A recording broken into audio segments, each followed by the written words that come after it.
Excellencies, ladies and gentlemen, ambition has not served women well. They haven't been enough.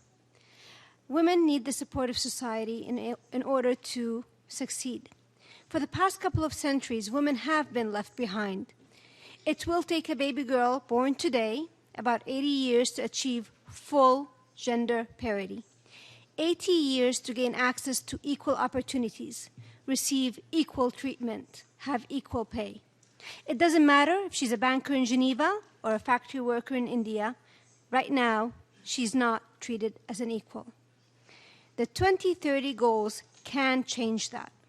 Today, with the MDGs and all the learning from them behind us, with the SDGs being signed that look at the whole world development rather than just focusing on the underdeveloped world, today is historic. A path for irreversible prosperity and gender equality is made. Future generations will hold us accountable for the promises made today and not delivered.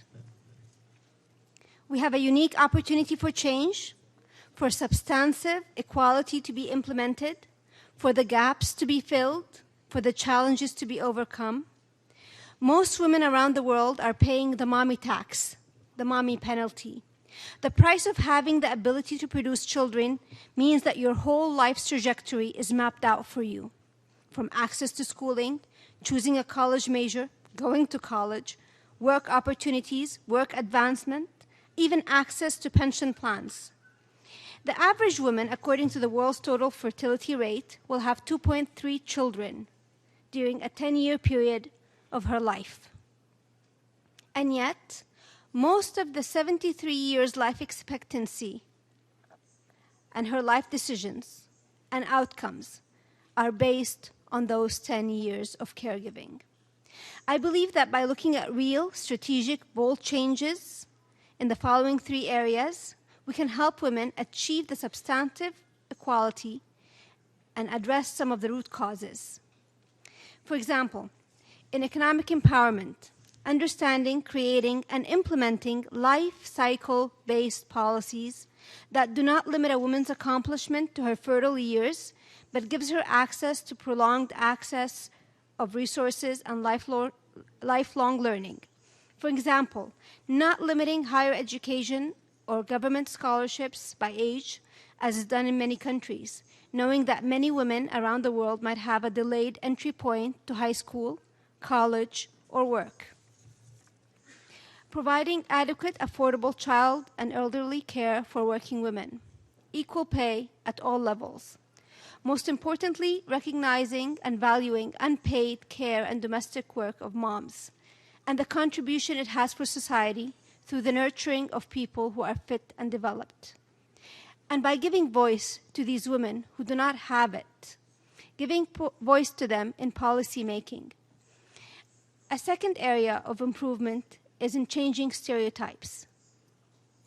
70% of opinions formed come from visual media. We must create media that questions the deeply ingrained stereotypes of female roles in society and which promote equality and help people and cultures to change to a path acceptable to all members of society. A third point is leadership. Promoting female leadership and decision-making by placing quotas on all sectors to help governments and the private sector to mentor, push, and promote women to an adequate number and level of leadership participation in all sectors. A lot of the issues and obstacles, how do you pay for these changes and these initiatives?